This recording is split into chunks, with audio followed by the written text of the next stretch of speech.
तर एक breaking news समोर येतेय। मी संपदाच्या बाजूने ठाम उभा आहे असं वक्तव्य सुरेश धस यांनी केलंय। ज्यांनी कोणी गुन्हा केला त्यांना आरोपी करा, बीडची आहे म्हणून हिणवणं हे दुर्दैव आहे। आमदार सुरेश धस यांनी हे वक्तव्य केलेलं आहे।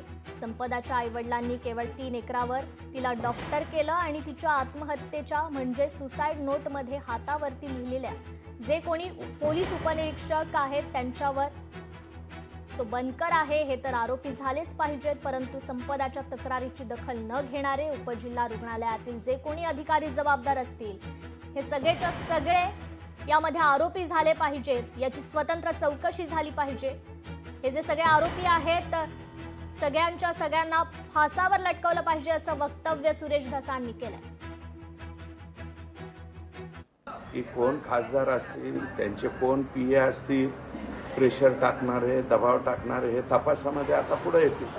आणि जर त्यांनी तसा काही उद्योग केला असेल तर ते कोणी खासदार असो, कोणी पीए असो, ते सुद्धा याच्यामध्ये आरोपी 100% झाले पाहिजे।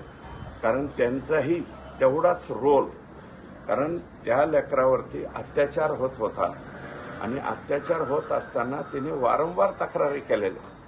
एक वेळा तक्रार ठीक आहे, दुर्लक्षित झाली, पण वारंवार तक्रारी जर केल्या असतील तर तिथले संबंधित जे जे कोणी असतील ते क्लार्क पासून ह्याच्या CS पर्यंत जे जे कोणी लोक जबाबदार असतील ते सगळेच्या सगळे याच्यामध्ये आरोपी झाले पाहिजे।